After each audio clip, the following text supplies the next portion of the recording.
we have the logic analyzer hooked up to the 8085 board. I have it hooked up to the 8 lowest address lines, the clock signal, and the SOD signal, which is the serial output from the 8085. So those are what we're looking at. So you can see that here on the logic analyzer screen. We have channels 0 through 7 are the address lines. Too lazy to label them. Then the clock line and the SOD line, so I did label those. So what we're going to do is we're going to hold the microprocessor. First of all, we have triggering setups to look at a rising edge on channel 0, which is A0. So I'm going to hold down the reset button and hit start. So now the logic analyzer is waiting for a trigger. I'm going to release the reset, and you can see that it does start up. So we can zoom in here, and we can see that we're starting here at a 0, then a 1, then a 2, then a 3, 4, 5, 6, 5, 6, 7, 8, 9. Then we're going to go back to 6, 7, 8, 9. Then we're going to go back to 6, 7, 8, 9. So that looks like a delay loop. 6, 7, 8, 9, 6, 7, 8, 9.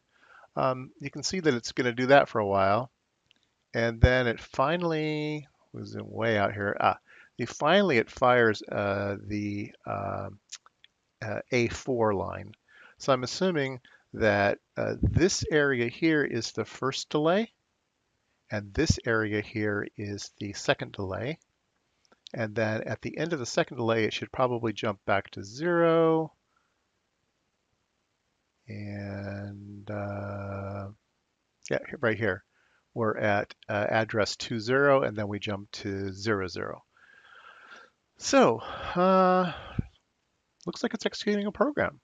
Now, I don't know why the SOD line isn't toggling, but it does seem like it's executing the program. So that's good news. So we'll have to look a little bit deeper. I think I'll hook up some more lines. All right, well, figured out what I was doing. This 8080 assembler is in fact that, an 8080 assembler. It is not an 8085 assembler. So the SIM instruction, which is particular to the 8085, is not supported, so it skips it. So what I'm going to do is I'm going to put no ops where the sim instruction is, and I've removed all of the delays. There's no reason to have a delay if I'm just looking at it with a spectrum analyzer. There you go, logic analyzer. So I'm going to have these no ops in there. So now it's compiled correctly. Now there's a 00 in between. And the SIM instruction is, oh gosh, now I need to figure out what the SIM instruction is. The SIM instruction compiles to a 30. So we need to put in a 30. So what I'm going to do is, this is the hex code. So I have a 3CC0 and then a 00. I'm going to put in the 30 there. Oh, I have to copy this to a all right, so let's copy that. Let's create a new text document, 8085 SOD fast.hex. All right, so right here, I'm going to put a 30, and right here, I'm going to put a 30. So now this is the correct code. So now we will load accumulator with C0 and do an SIM instruction. We're going to load the accumulator with 40, do an SIM instruction, and then do a jump 00. So much, much, much better. So, yeah, let me compile this, put it in ROM, and put it in the logic analyzer, see if it works. Okay, well, I found one error.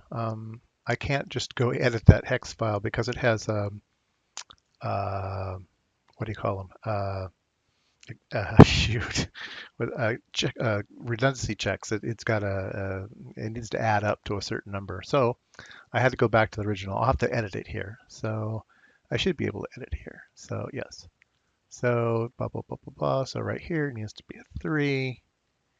And right here needs to be a 3. Okay, so yeah, so load accumulator with C0, output it, load 40, output it. Yeah, that should be good. All right, so let's burn this one.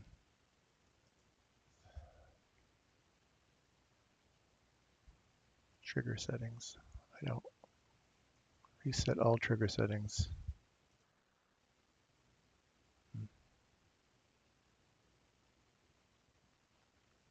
Well, anyway, I think you get the idea. The SOD is now toggling up and down, and I'll need to reset the analyzer and everything, so hold on a second.